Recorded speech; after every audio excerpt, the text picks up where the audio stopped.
अस्सलाम वालेकुम नाज़रीन, प्रोग्राम हॉट इशू में मां आहियां मुंहिंजी मेज़बान सबीन मेमण। प्रोग्राम जी शुरूआत कंदासीं। सभ खां पहिरीं असां जेको इशू पंहिंजे प्रोग्राम में शामिल कयो आहे उन ते ॻाल्हि ॿोल कंदासीं त पाकिस्तान अंदरि थियल हिकु नई तहक़ीक़ मूजिबि इंकशाफ थियो आहे त पाणीअ में सेनखियो जो मिक़दारु वधी वञण जे करे 6 करोड़ खां वधीक माण्हू इहो ज़हरीलो पाणी वापराइनि था। सिहत जे आलमी इदारे WHO सॼे मुल्क मां जर जे पाणी जा 1200 खां वधीक नमूना खणी करे उन्हनि जी चकास बाद इहो इंकशाफ कयो आहे त पीअण वारे पाणी में ज़हरीले मादे सिनखे जा जुज़ा वॾी मक़दार में मौजूदु आहिनि। बेज़ाइक़ेदार सिनखियो जेको गरम पाणी में जल्दी सां आसानी सां हल थी वञे थो, जंहिंजो 1 औंस जो 100 औन हिसो बि जेकॾहिं पाणी जे 1 लीटर में मौजूदु हुजे त इहो मौत जो सबबु बणिजे थो। तहक़ीक़ मां इहा पिणु ख़बर पई आहे त घणे अरसे ताईं सिनखेदार पाणी इस्तेमालु करण सां मसाने जे कैंसर ऐं दिलि जूं बीमारियूं पिणु पैदा थी सघनि थियूं। ऐं इन रिपोर्ट मूजिबि सॼी दुनिया में अटकल 15 करोड़ माण्हू इहो पाणी वापराए रहिया आहिनि, जंहिंमें सिनखियो जो मुक़ररु कयल मिक़दार तमामु घणे तादाद में मौजूदु आहिनि। मौज़ूद ते प्रोग्राम में ॻाल्हि ॿोल कंदासीं। उन खां अलावा तव्हांखे ॿुधाईंदासीं त जीअं जीअं ईद वेझो अची रही आहे, क़ुर्बानी जा जानवर असांखे हर हंधि नज़र अचनि था। असांजी राजधानी कराची खां वेंदे असांजे मुख़्तलिफ़ शहरनि में मालपीड़ियूं लॻायूं वयूं आहिनि, पर इन्हनि में हिकिड़ी कॉमन शइ असांखे ॾिसण में इहा अचे थी त गवर्नमेंट जे तरफ़ां के बि ख़ासि उपाउ न वरिता विया आहिनि। सफ़ाई सुथराई जो को बंदोबस्तु ॾिसण में नथो अचे। जंहिं माण्हू जो जिथे दिलि चए थो जानवर खणी बीह रहे थो, जंहिंजे करे हिकु तरफ़ त ट्रैफ़िक जी रवानी मुतासिर थिए थी ऐं जेको माण्हुनि खे पंहिंजे घरनि न वापसि मोटण में ॾुखियाई पेश अचे थी, त ॿिए तरफ़ गंदगी जो आज़ार जेको आहे तमामु घणो वधी वियो आहे। ऐं ख़ासि करे जेको गुज़िरियल 2-3 ॾींहंनि दौरान जेके बरसातूं पयूं, उहो पाणी हंधि हंधि बीहण जे करे माल में पिणु बीमारियूं थियण जो ख़दशो आहे, जंहिंजे करे न रुॻो माण्हू माल पर उते जेके माण्हू ॾिसणु अचनि था, क़ुर्बानी जो जानवर ख़रीद करणु अचनि था, उन्हनि में पिणु इन तरह जी वबा फैलिजी सघे थी। मुख़्तलिफ़ शहरनि मां इहे कुझु रिपोर्ट्स असां पंहिंजे प्रोग्राम में तव्हां ताईं पहुचाईंदासीं। प्रोग्राम जे आख़िर में ॻाल्हि कंदासीं त सिहत जी सहूलियतनि जी अणाट किथे न आहे। सॼे मुल्क सिंध में असां ॾिसूं त सरकारी अस्पतालनि जी हालत तमामु घणी ख़राबु आहे। मिठी सिविल अस्पताल में मुख़्तलिफ़ बीमारियुनि विघे 24 कलाकनि अंदरि 8 ॼणा फ़ौत थी विया आहिनि, जंहिंमें मासूम ॿारड़ा, औरतूं ऐं पीरसन माण्हू पिणु शामिल आहिनि। फ़ौत थियलनि जे वारसनि मीडिया सां ॻाल्हि ॿोल कंदे चयो आहे त हुननि जे इलाइक़े में सहूलियतनि जी खोट हुअण जे करे हू वक़्त सिर पंहिंजनि मरीज़नि खे अस्पताल खणी पहुची नथा सघनि। अस्पताल में डॉक्टरनि जो रवैयो सही न हुजण ऐं उन्हनि खे सही नमूने उन्हनि जे मरीज़नि खे ट्रीट न करण ऐं दवाऊं न ॾियण जे करे पिणु उन्हनि जा मरीज़ फ़ौत थी वञनि था। इन हवाले सां तव्हांखे अपडेट कंदासीं। प्रोग्राम में ज़िक्र कंदासीं सभ खां पहिरीं ज़हरीले मादे सिनखे जे हवाले सां हिकु तहक़ीक़ मूजिबि पाकिस्तान में WHO हिकु नई जांच कई आहे। उन मूजिबि त पाकिस्तान में पाणी में सिनखियो जो मिक़दार वधी वञण करे 6 करोड़ खां वधीक माण्हू इहो ज़हरीलो पाणी वापराए रहिया आहिनि। सिहत जे आलमी इदारे WHO मूजिबि सॼे मुल्क जे मां जर जे पाणी जा 1200 खां वधीक नमूना खणी करे उन्हनि जी चकास खां पोइ ख़बर पई त पीअण वारे पाणी में ज़हरीले मादे सिनखे जा जुज़ा वॾी मिक़दार में शामिल थी विया आहिनि। इन ई मामले ते ॻाल्हि ॿोल करण जे लाइ असांखे जॉइन कयो आहे मोहम्मद सुलेमान चांडियो साहब, अॻूणा MD कराची वाटर बोर्ड ऐं अॻूणा special secretary local government department. Suleman Chandio sahab भलीकार चऊं था, तव्हां प्रोग्राम में असांखे जॉइन कयो।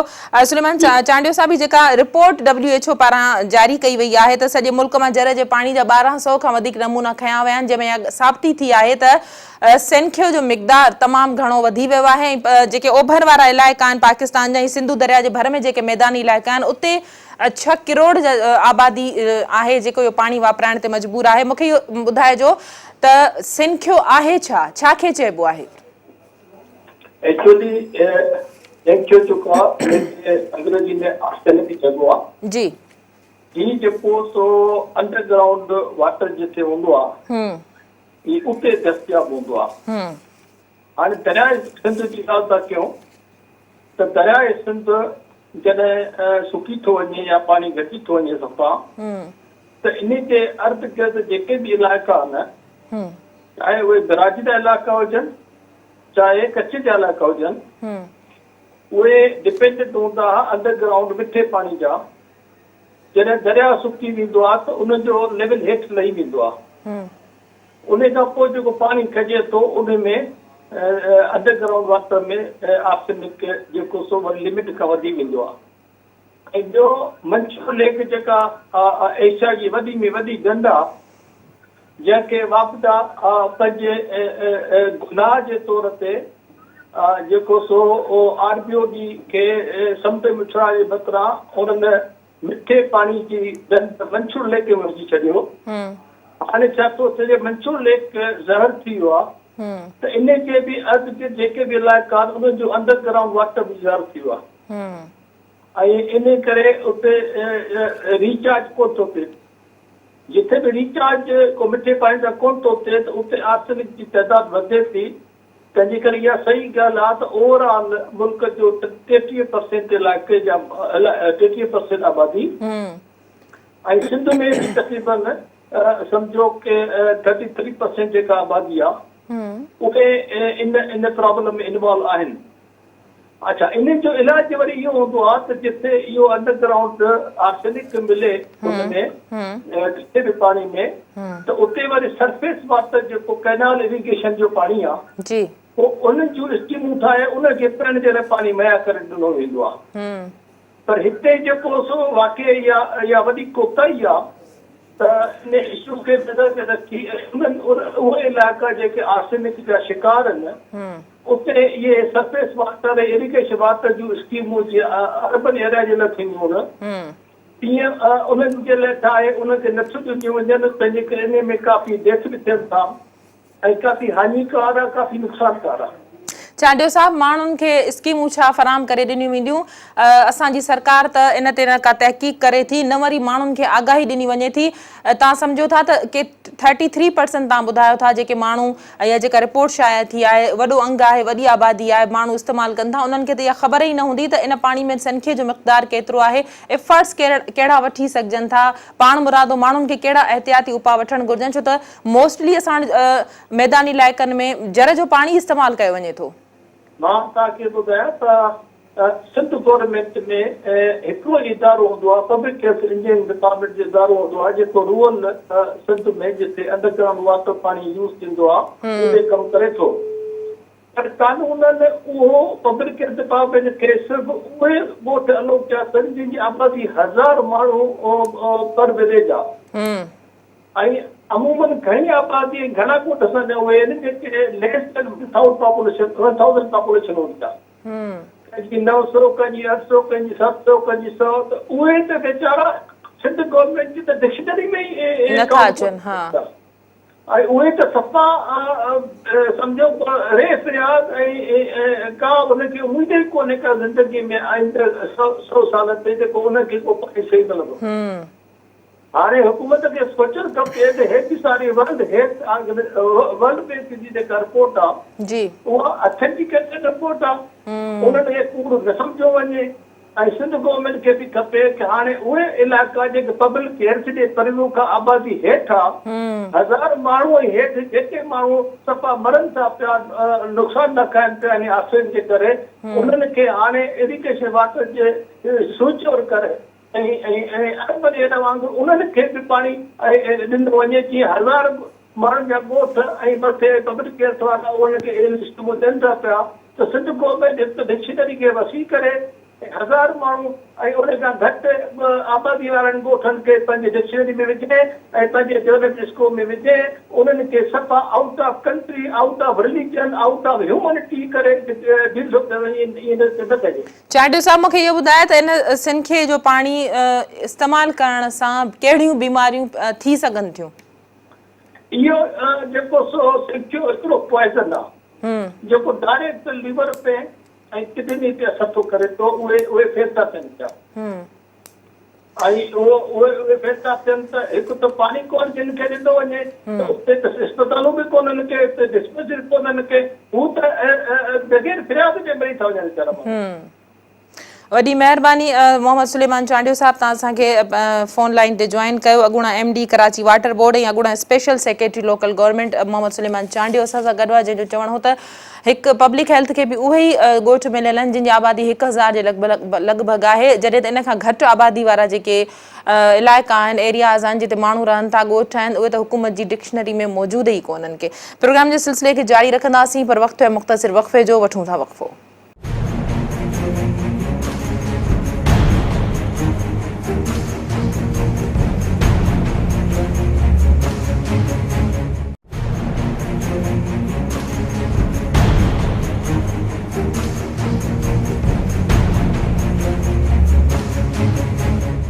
वेलकम बैक नाज़रीन। हाणे प्रोग्राम में ॻाल्हि कंदासीं क़ुर्बानी जी ईद जी आमद आहे। सॼे शहर में असांखे मालपीड़ियूं नज़र अचनि थियूं। क़ुर्बानी जा जानवर ख़रीद करण जे लाइ माण्हुनि जा हुजूम लॻल आहिनि। के माण्हू घुमण फिरण अचनि था, पंहिंजी फैमिलीज़ सां अचनि था।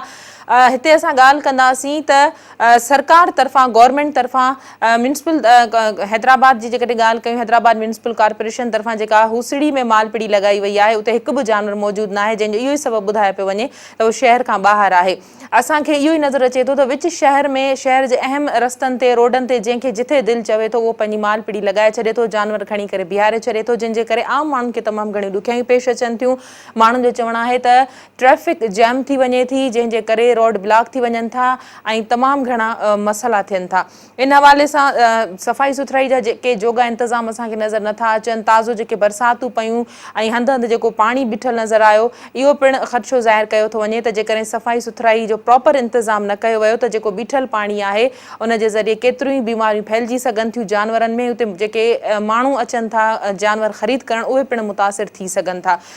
इन हवाले सां तव्हांखे ॿुधायूं त एशिया जी जेका सभ खां वॾी मंडी कराची में सोराब ॻोठ में लॻंदी आहे, उते पिणु सहूलियतनि जी तमामु घणी खोट आहे ऐं माण्हुनि जी तमामु घणियूं शिकायतूं आहिनि। इन हवाले सां असां सभ खां पहिरीं ॻाल्हि कंदासीं कराची में। असांखे कराची में हाल अहिवाल ॿुधाईंदो कराची मां सिंध टीवी न्यूज़ जो रिपोर्टर अब्दुल्ला सोलंगी। जी बिल्कुलु सभिन सिंध जे राजधानी वारे शहर कराची में बि ॿियनि शहरनि जीअं ईद जी क़ुर्बानी जा जानवर हर चौक ऐं हर चौराहे ते मौजूदु आहिनि, पर जेके जानवर हर इलाइक़े ऐं हर चौक ते मौजूदु आहिनि, उन खां पोइ ख़रीदारी करण वारा बि माण्हू तमामु घणा आहिनि, पर हर इलाइक़े ऐं हर घिटी में जेके जानवर ख़रीद करे ऐं ॿधिया पिया वञनि त उन में हिकु गंद किचिरो ऐं कीचड़ बि पैदा पई थिए। उन्हनि जी गलाज़त आहे, उन्हनि जो चारो आहे, हर चौक ते चारो त मिले थो पियो, पर कराची जे नाअहली, कराची हुकूमत ऐं केडीए वारनि जी नाअहली सबबु हर चौक ते तव्हांखे गंद किचिरो नज़र ईंदो, गलाज़त नज़र ईंदी। ऐं ॿियो तरफ़ खां त कराची में जेकी गुज़िरियल 2 ॾींहंनि खां वठी जेकी बरसातनि जो सिलसिलो जारी हुयो, त उन में बि जानवरनि बीमार थियण करे काफ़ी जानवर पंहिंजी गलाज़त ऐं गंद किचिरे जे करे उते बीमार बि थी पिया आहिनि। त शहरी बि उन्हनि गंद किचिरे जे करे मच्छरनि ऐं डेंगू वायरस ऐं ॿियनि बीमारियुनि में मुब्तला थी विया आहिनि। उन हवाले सां कराची जी हुकूमत ऐं सिंध हुकूमत के बि उपाउ न आहिनि वरिता विया।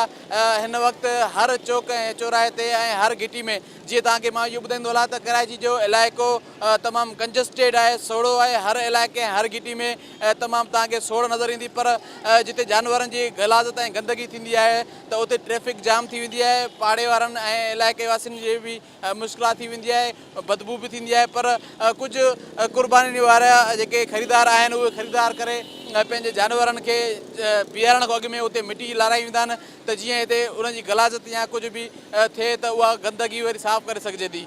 उन हवाले सां जेकॾहिं ॻाल्हि कजे कराची जे शहरनि जी, त हाणे कराची अंदरि इहो कल्चर बि थी वियो आहे त जानवर 2 हफ़्ता 3 हफ़्ता अॻु में ख़रीद करे पंहिंजे दर ते बीहारण ॿधी छॾिणो आहे।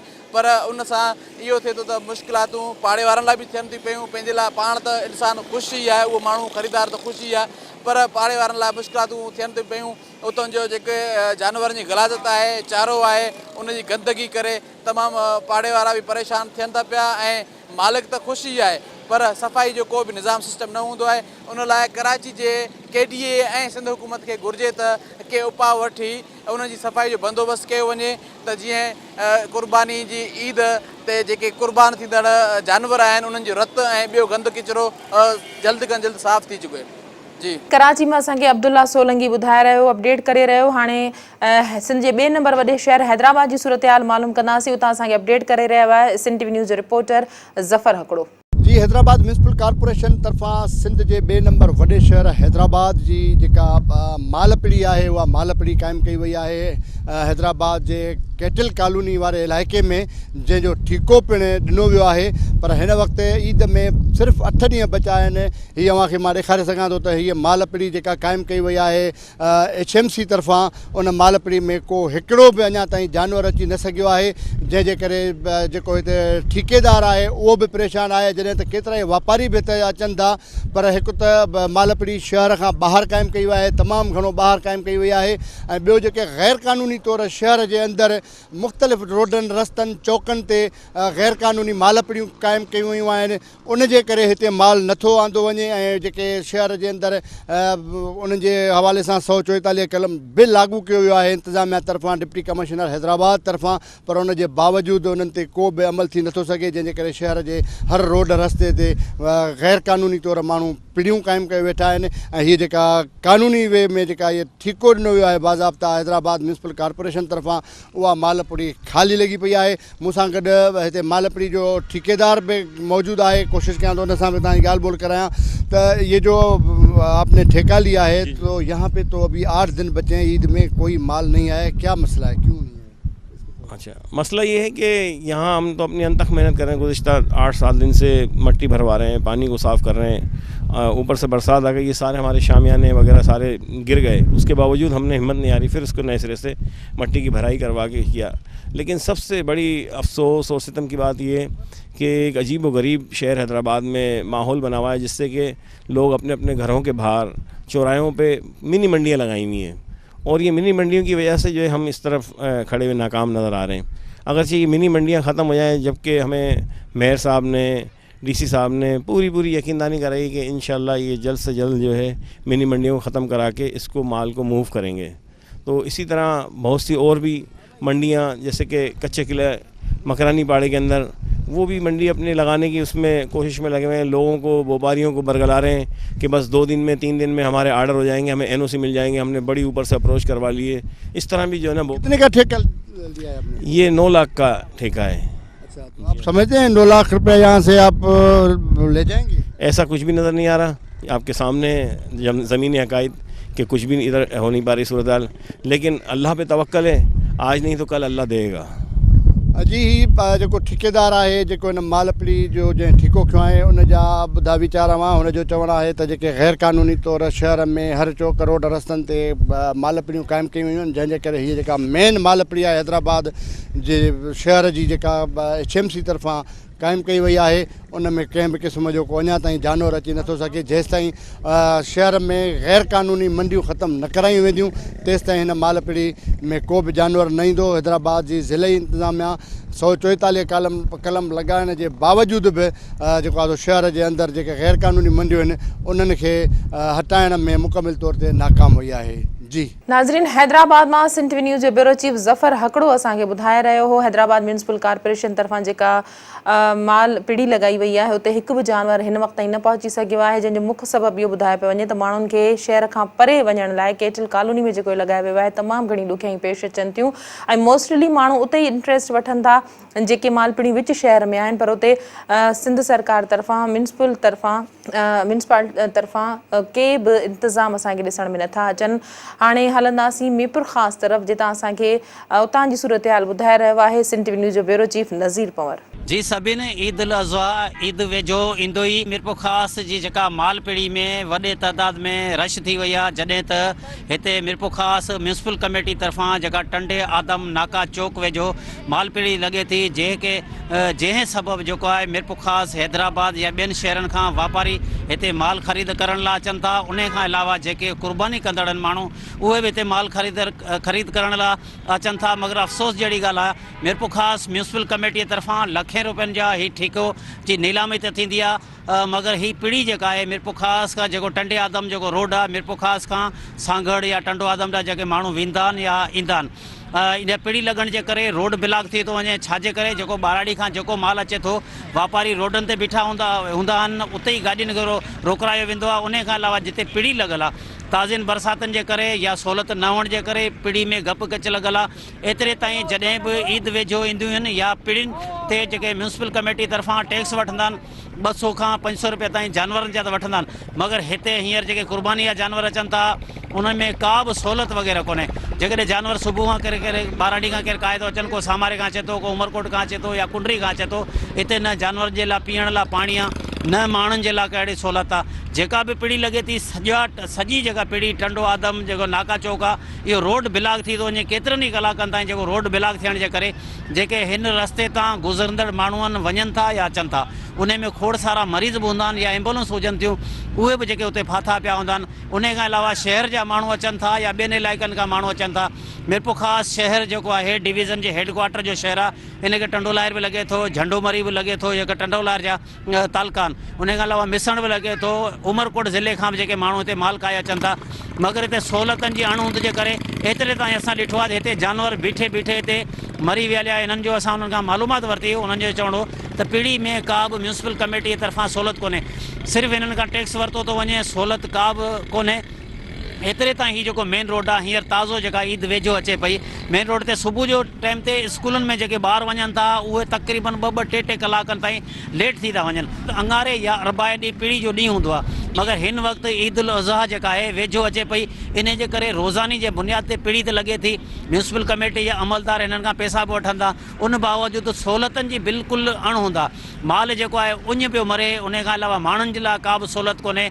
एतिरे ताईं माल लाइ जेके आवरा वग़ैरह ठाहियल हूंदा आहिनि उहे बि हिते का बि सहूलियत वग़ैरह कोन्हे। हिन खां पहिरीं इहा साॻी पीड़ी जेके कोस घर वेझो लॻंदी हुई, मीरपुर ख़ासि जी म्यूनिसिपल कमेटी जी उहा ई हद आहे, पर उतां खां शिफ्ट करे म्यूनिसिपल कमेटी जी इंतिज़ामिया हिते पीड़ी ते लॻाई आहे। हिते नंढे माल जी बि पीड़ी लॻे थी, वॾे माल जी बि पीड़ी लॻे थी। असांजी हिते वापारियुनि सां बि ॻाल्हि थी आहे ऐं उन खां अलावा जेके ख़रीदार आहिनि उन्हनि सां बि इहा ॻाल्हि थी आहे। हुननि जो बि चवणो हो त जेकॾहिं माण्हू किथां खां बि अचे थो, ॿियनि ज़िलनि खां अचे थो, ॿियनि तालुकनि खां अचे थो या शहर जा माण्हू अचनि था, इहे जेकॾहिं उते पीअण जे पाणी जी सहूलियत कोन्हे, का वेहण जी सहूलियत कोन्हे, का होटल वग़ैरह कोन्हे।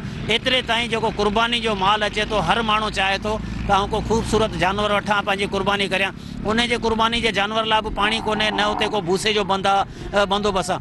असीं पंहिंजी कैमरा जे अॻिसां तव्हांखे ॾेखारियूं त हीअ पीड़ी जी तव्हां पाण पोज़ीशन ॾिसी सघो था। पीड़ी में गप ऐं किच लॻी पई आहे, सहूलियतनि जी बिल्कुलु अणहूंद लॻी पई आहे। हिते जेके ट्रांसपोर्टर आहिनि, जेके ड्राइवर आहिनि, डारसन जा ड्राइवर आहिनि, सुज़ुकियुनि जा ड्राइवर आहिनि या चुंगचियुनि जा ड्राइवर आहिनि, उन्हनि जी बि असां तव्हांखे ॿुधायूं त उन्हनि जी बि इहा दांह हुई या उन्हनि जो इहो एतिजाज हो त असां जेकॾहिं भाड़ा खणी अचूं था त जेकॾहिं को डारसन में जेकॾहिं माल अचे थो या मज़दा में माल अचे थो, केतिरनि कलाकनि ताईं रोड ब्लॉक हुअण जे करे असां हिते फाथा पिया हूंदा आहियूं। असां जेकॾहिं भाड़ो जेकॾहिं कुंडरी खां को अचे थो उहो साॻियो ई किरायो ॾींदा आहिनि, 2-2, 3-3 कलाक जेकॾहिं रोड ब्लॉक हूंदा आहिनि।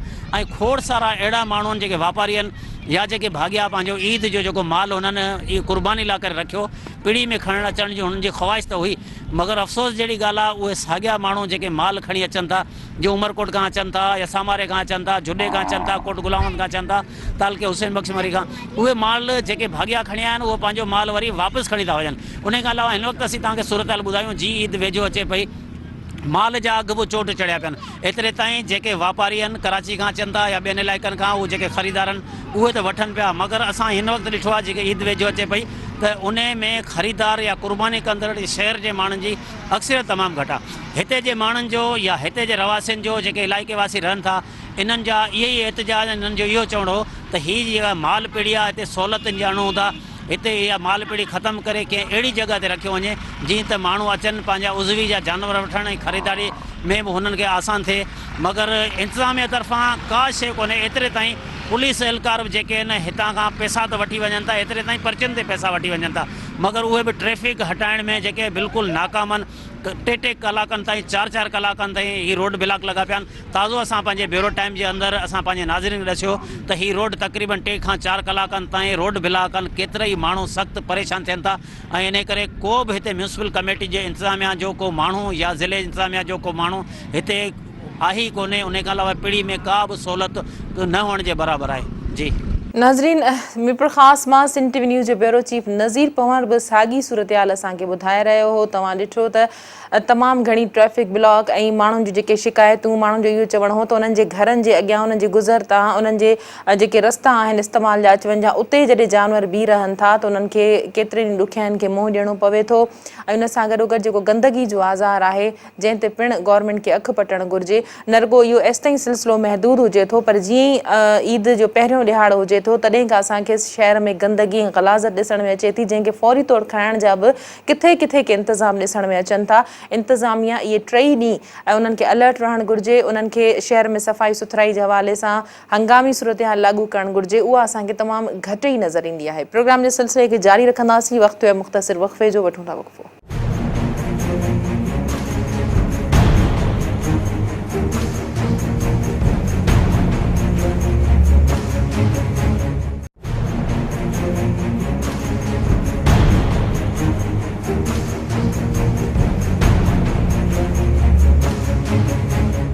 वेलकम बैक नाज़रीन। हाणे ॻाल्हि कंदासीं प्रोग्राम में मिठी सिविल अस्पताल में 24 कलाकनि दौरान 8 ॼणा फौत थी विया आहिनि। फौत थियलनि में मासूम ॿारड़ा, नींगरियूं औरतूं ऐं पीरसन पिणु शामिल आहिनि। जॾहिं त फौत थी वियलनि जे वारसनि जो चवणु आहे त उन्हनि जे इलाइक़े में सहूलियतनि जी अणाट हुजण जे करे हू बर वक़्तु पंहिंजनि मरीज़नि खे अस्पताल ताईं खणी नथा पहुची सघनि ऐं जेकॾहिं पहुची बि वञनि था त अस्पतालनि में डॉक्टरनि जो रवैयो उन्हनि सां ठीकु नथो हुजे, उन्हनि खे सही नमूने उन्हनि जे मरीज़नि खे अटेंड नथो कयो वञे, उन्हनि जी सही चकास नथी कई वञे, उन्हनि खे दवाऊं नथियूं ॾिनियूं वञनि, जंहिंजे करे उन्हनि जा मरीज़ जेके आहिनि से फौत थी वञनि था।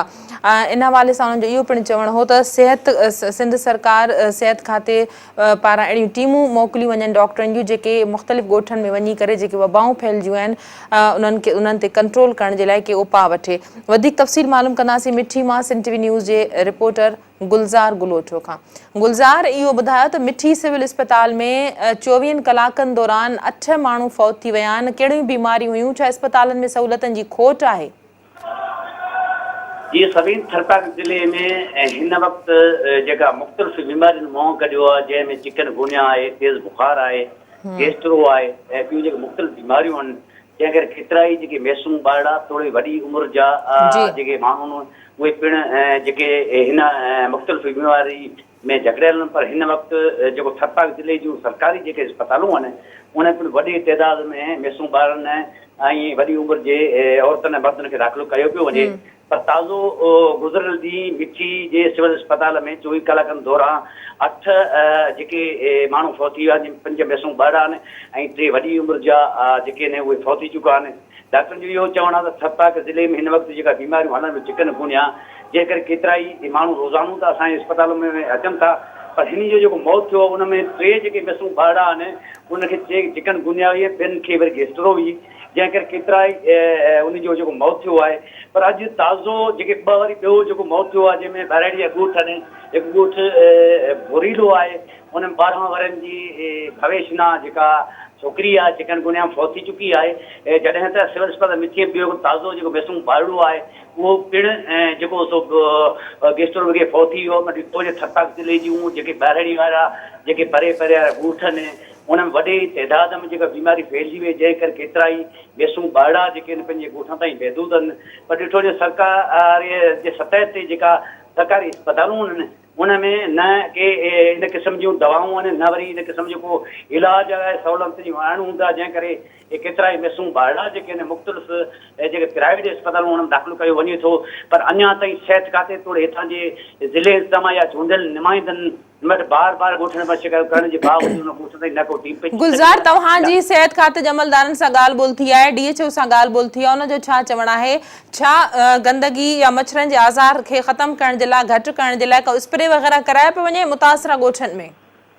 जी, इन हवाले सां मुंहिंजी DHO थरपाक शफ़ीक रहमान मेहमान जे गुण सां ॻाल्हि थी आहे ऐं सिविल अस्पताल सर्जन डॉक्टर सर्जन जो इक़बाल भुगड़ी आहे हुन सां मुंहिंजी पिणु ॻाल्हि थी आहे। पर हुननि जो इहो चवणु आहे त असां वटि जेके मशीनूं आहिनि स्प्रे वारियूं मलेरिया वारियूं उहे जेके हिन वक़्तु जेके आहिनि ख़राबु पियल आहिनि, जंहिं करे किथे बि न पई थी सघे स्प्रे।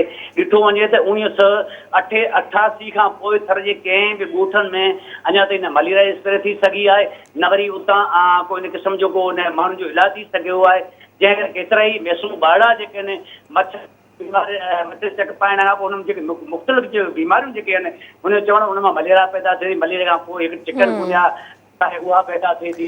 पर इन क़िस्म जे हवाले सां ॾिठो वञे त अञा ताईं थधे ॻोठ में किथे बि न को स्प्रे थी सघी आहे, न वरी कंहिं टीमूं पइजी सघियूं, न वरी मिस्किन माण्हुनि जो इलाजु। गुलज़ार, इहो ॿुधायो त इहो स्प्रे करणु कंहिंजी ज़िम्मेदारी हुजे थी? ॻोठनि में जेकॾहिं मच्छर या डेंगी जो वायरस फैलिजे थो, चिकनगुनिया, त इन्हनि मुतासिरा ॻोठनि में स्प्रे कराइणु कंहिंजी ज़िम्मेदारी आहे? जी, सभिनी स्प्रे जे हवाले सां ॾिठो वञे त ज़िले इंतज़ामिया जी वॾे में वॾी जेका आहे ज़िम्मेदारी ज़िले इंतज़ामिया जी आहे, उन खां पोइ सिहत जी आहे। पर हिते जेका ॻाल्हि स्प्रे थिए थी त उनजी अगरि उबदत थिए थी त सिहत खातो चवे थो त म्यूनिसिपल कमेटी चवंदा त ज़िले इंतज़ामिया ॿी जॻह DC साहिबु इहे जे ऑर्डर ॾींदा त पोइ थींदी। पर हिन वक़्तु जेको स्प्रे थी आहे सिर्फ़ु सवाइ मिठी सिटीअ खां सवाइ कंहिं बि ॻोठ में न थी सघे। उहा मिठी सिटी में जेका स्प्रे कई वई आहे उहे म्यूनिसिपल कमेटी पारां कई वई आहे। पर अञा ताईं इहे इदारा जेके सिहत खातो तोड़े जेको म्यूनिसिपल कमेटी या ज़िले इंतज़ामिया चइजे जेके उहे हिक ॿिए ते हणंदा रहिया आहिनि, पर अञा किथे को बि स्प्रे थी न सघी आहे। महिरबानी गुलज़ार ॻोल्होठो असांखे थर पार्कर मिठी मां असांखे अपडेट करे रहियो हो पंहिंजूं ज़िम्मेवारियूं पूरियूं न करण ऐं हिक ॿिए मथां इल्ज़ाम हणण त असांजे जेके इंतिज़ामिया आहे लाॻापियल इदारा आहिनि ज़िम्मेवार इदारा आहिनि उन्हनि जी पुराणी आदत आहे पुराणी रिवायत आहे जंहिंखे हिन वक़्त ताईं बरक़रार रखंदा पिया अचनि पर नतीजे में जेको आम माण्हू भोॻे थो फौत थी वञनि था उन्हनि खे उन्हनि जा बुनियादी जेके राइट्स आहिनि सहूलियतूं आहिनि उहे नथियूं मिली सघनि। नाज़रीन, अॼु जे हार्ट इशू प्रोग्राम जो वक़्तु हिते पंहिंजी पुॼाणी ते पहुतो। अॼोके प्रोग्राम में जिन इशूज़ खे असां पंहिंजे प्रोग्राम में शामिल कयोसीं उन में सभ खां पहिरीं तव्हांखे ॿुधायोसीं त WHO जी नई तहक़ीक़ मूजिबि पाणी जे इस्तेमाल जे पाणी में सिनखियो जो मिक़दार तमामु जजे तादाद में मौजूदु आहे ऐं जेके पाकिस्तान जा ओभर वारा इलाइक़ा आहिनि मैदानी इलाइक़ा आहिनि उते अटिकल 6 करोड़ खां वधीक माण्हू इहो पाणी वापराइनि था जंहिंमें सिनखियो हिकिड़ो ज़हरीलो मादो आहे जंहिंसां कैंसर फेफड़नि जी बीमारी तमामु घणी थिए थी ऐं केतिरा ई माण्हू इहो पाणी वापराइनि था जॾहिं त पब्लिक हेल्थ जंहिंजी ज़िम्मेवारी थिए थी या प्लानिंग जा मुख़्तलिफ़ जेके खाता आहिनि पर पब्लिक हेल्थ जे हवाले सां तव्हांखे ॿुधायूं त उन्हनि जी रेंज में उहे ई ॻोठ अचनि था जंहिंजी आबादी 1000 जे लॻभॻि हुजे जॾहिं त 1000 खां घटि आबादी वारा केतिरा ई इलाइक़ा केतिरा ई एरियाज़ ऐं ॻोठ उन्हनि जी रेंज में नथा अचनि।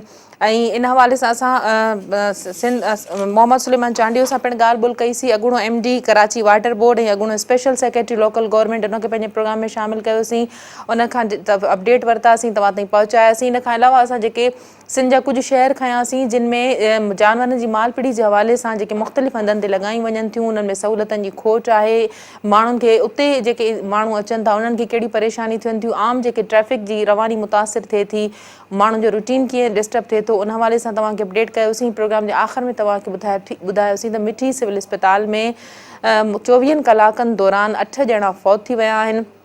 फौत थियलनि जे वारसनि जो चवणु आहे त हू बर वक़्तु पंहिंजनि मरीज़नि खे हिकु त सहूलियतनि जी अणाट जे करे इस्पतालनि ताईं नथा पहुचाए सघनि पर जेकॾहिं पहुचनि बि था त उन्हनि सां डॉक्टरनि जो रवैयो सही नथो हुजे उन्हनि खे सही नमूने उन्हनि जी चकास नथी कई वञे उन्हनि खे दवाऊं नथियूं ॾिनियूं वञनि जंहिंजे करे उन्हनि खे तमामु घणियूं ॾुखियायूं पेश अचनि थियूं। ताज़ो ई तव्हांखे ॿुधायूं त थर पार्कर में मुख़्तलिफ़ वबाउनि पिणु मुंहुं कढियो आहे जंहिंमें चिकनगोनिया आहे डेंगी जो बुख़ार आहे गैस्ट्रो आहे इहे वबाऊं फैलिजी चुकियूं आहिनि। अॼोके प्रोग्राम खे इते ई पंहिंजी पुॼाणी ते पहुचाईंदासीं ईंदड़ प्रोग्राम में हाज़िर थींदासीं कुझु नवां इशू खणी तेसिताईं ॾींदा इजाज़त। अल्लाह भाई।